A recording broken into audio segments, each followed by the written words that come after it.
Beginning. A child from a forgotten island, Napoleon Bonaparte was born on August 15, 1769, in Ajaccio, a small town on the island of Corsica. At the time, Corsica had only just been annexed by France from the Republic of Genoa.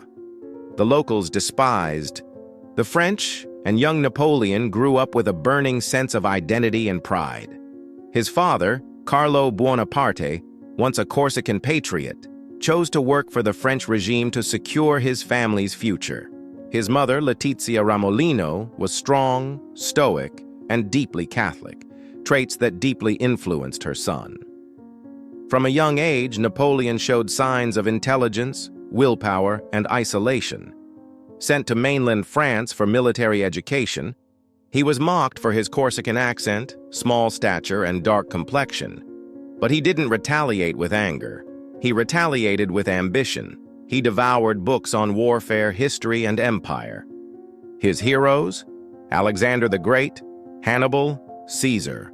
And deep inside, he planted a seed. I was not born to obey, I was born to command. The Revolution. From obscure captain to savior of the Republic, the year was 1789. Revolution exploded in France. The monarchy collapsed, nobles were beheaded, and chaos reigned. For ambitious soldiers, it was a ladder to power. Napoleon, then a young artillery officer, saw his chance. In 1793, the city of Toulon had fallen to royalists and British forces. Napoleon proposed a bold artillery strategy. The plan worked. Toulon fell and Napoleon rose, promoted to brigadier general at just 24. In 1795, royalists marched on Paris. Napoleon, commanding troops in the capital, crushed the rebellion in Corsica, hours with what he called a whiff of grape shot. His ruthlessness saved the revolution and made him famous. The Italian Campaign. The rise of a lion. In 1796, Napoleon was given command of the army of Italy. Many mocked him. He was young, small, and untested in independent command. But they underestimated his mind. With a poorly supplied and demoralized army, Napoleon launched one of the most brilliant campaigns in military history. He defeated the Austrians, shattered coalitions, and forced multiple Italian states into submission. He personally negotiated the Treaty of Campo Formio, where Austria ceded territory directly to France. He didn't just win battles, he dictated peace. Back home, the press made him a legend. The people didn't just admire him, they worshipped him. Egypt, in search of glory and immortality in 1798, Napoleon led an expedition to Egypt, not just to challenge British influence, but to etch his name into the legacy of great conquerors. He won the Battle of the Pyramids, defeating Mamluk forces with disciplined artillery formations. But the tide quickly turned. The British Navy, under Admiral Nelson, destroyed the French fleet at the Battle of the Nile. Napoleon and his men were stranded. Yet instead of despairing, Napoleon returned to France in secret, abandoning his troops. To many, it was betrayal. But to the public, he returned as a hero. France was weak and leaderless, and he saw his moment. The Coup of 18. Brumaire. The birth of a dictator by 1799. France was drowning in political turmoil. The Directory government was corrupt, inept, and unpopular. Napoleon seized the moment. November 9, 1799, or 18th, Brumaire in the revolutionary calendar, Napoleon launched a coup d'etat. He dissolved the legislature and installed himself as first consul. In essence, he became the ruler of France, and the people cheered. He promised order, stability, and glory. They gave him everything. Empire. The crown in his own Hanson.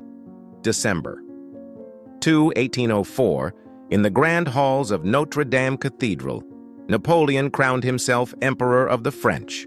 He took the crown from the Pope's hands and placed it on his own head. A symbolic act, a declaration My power comes from myself. As emperor, he transformed France. He enacted the Napoleonic Code, a unified legal system that influences law to this day. He created the Bank of France, stabilized currency, reformed education, and supported infrastructure. He maintained revolutionary ideals. While ruling with imperial authority, he was both a child of the revolution and its destroyer. Dominating Europe. God in uniform. From 1805 to 1812, Napoleon reigned supreme. His military genius seemed divine. Austerlitz, 1805. He crushed the combined armies of Austria and Russia. Jena Auerstedt, 1806. He annihilated Prussia in a single day. Friedland and Tilsit, 1807. He forced Russia into an uneasy peace. He redrew the map of Europe, installed his brothers and loyalists as kings in Spain, Holland, Italy, Westphalia. At his zenith, Napoleon ruled an empire that stretched from the Atlantic to the Russian border. But with every conquest, enemies multiplied, and history whispered a warning: what rises high falls hard. The Russian winter, pride frozen in time. In 1812, Napoleon made a fateful mistake.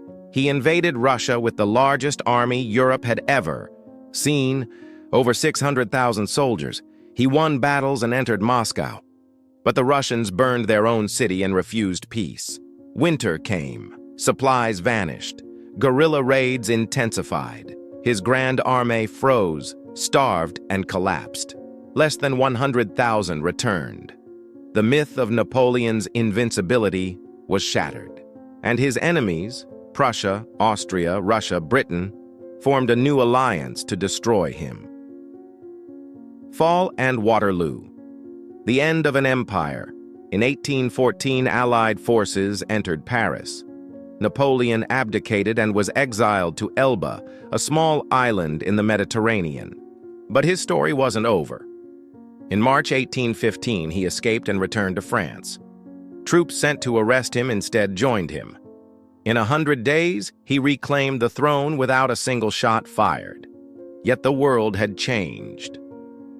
On June 18, 1815, at Waterloo, Napoleon met his final defeat. British and Prussian forces crushed his army. He surrendered, not as a conqueror, but as a fallen titan. He was exiled again, this time to St. Helena, a remote island in the South Atlantic. There would be no escape. Death, a giant in Exilon. St. Helena, Napoleon lived under harsh surveillance. He walked along the cliffs, wrote his memoirs, and relived his past battles in his mind. Ill and broken, he died on May 5, 1821, at the age of 51. No throne. No army. Just silence and ocean winds. He was buried far from France.